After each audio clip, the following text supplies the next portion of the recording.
Olá!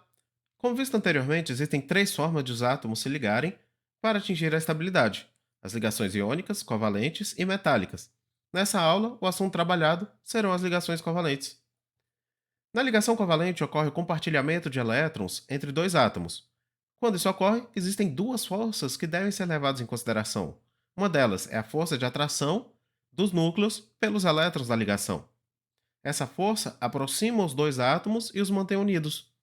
Uma vez que a tendência de cargas opostas é que elas se atraiam, a redução da distância faz com que a energia diminua.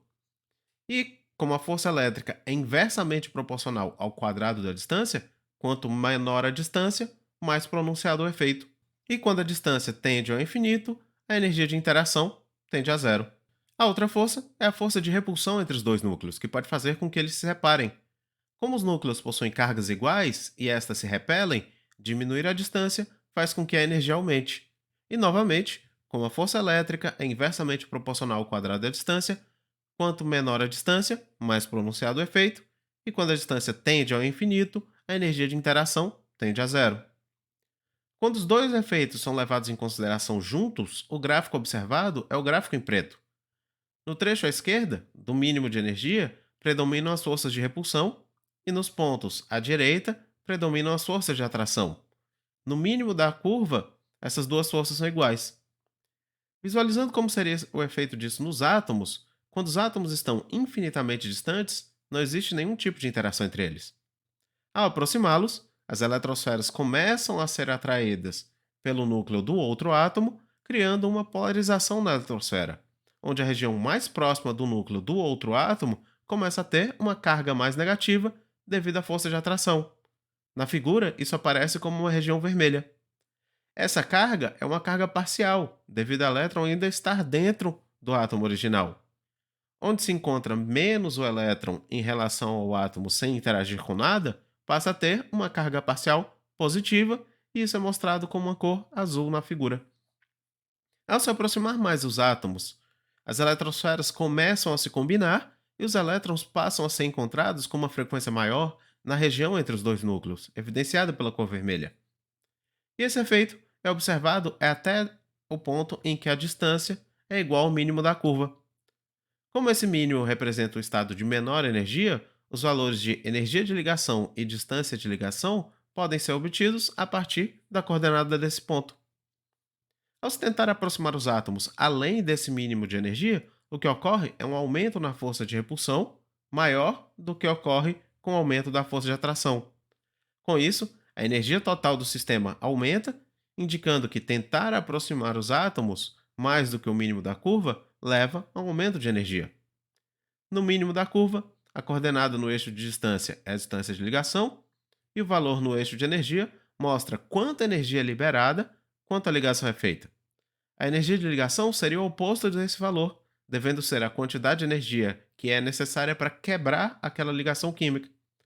Ou seja, quando a ligação entre dois átomos de hidrogênio é formada, a variação de energia é menos 436 kJ por mol, e a energia de ligação hidrogênio-hidrogênio é mais 436 kJ por mol.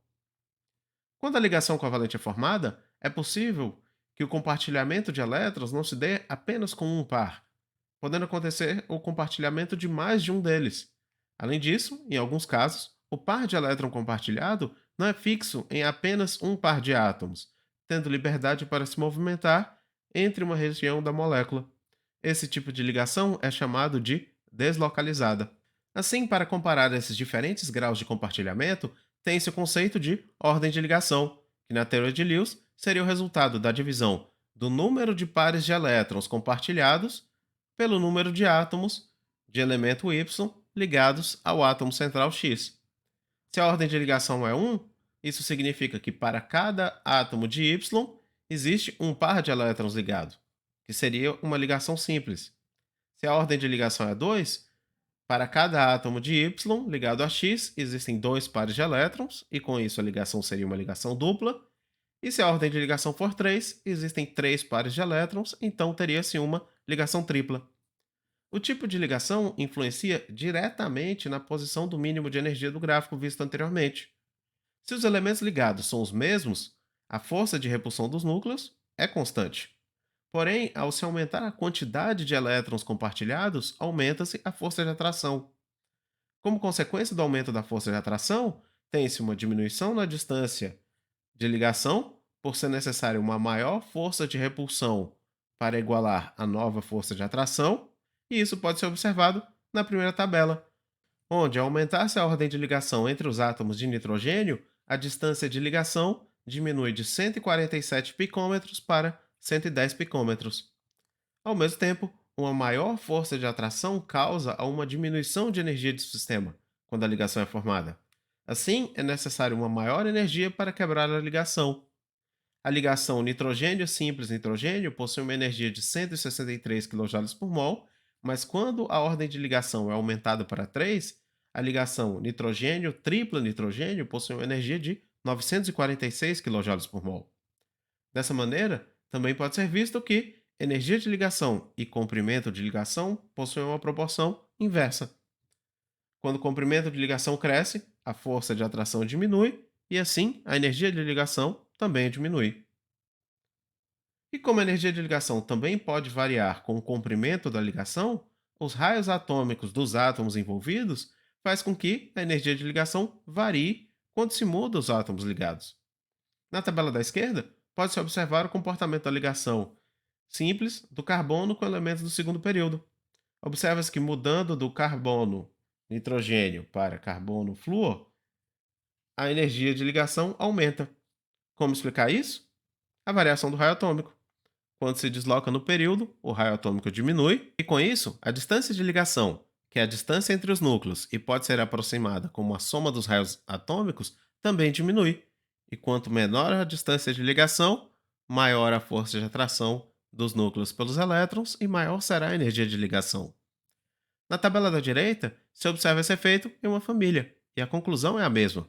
Em uma família, o aumento do número de camadas causa um aumento no raio atômico. Quanto maior o raio atômico, maior a distância de ligação, e isso causa uma diminuição na força de atração e, consequentemente, uma diminuição na energia de ligação. A segunda questão trata dessa relação entre o que pode modificar a força ou o comprimento de uma ligação e os tipos de ligação ou elementos ligados. No item A é perguntado no par C simples O e C dupla O qual possui o maior comprimento de ligação. E como o maior número de elétrons compartilhados leva a uma maior força de atração e, consequentemente, menor comprimento, a ligação C dupla O é mais curta e a ligação com maior comprimento é a ligação C simples O. No item B, tem-se o nitrogênio ligado a dois elementos que pertencem à mesma família. Como o enxofre possui mais camadas, seu raio atômico é maior e, consequentemente, a ligação nitrogênio simples enxofre será mais longa.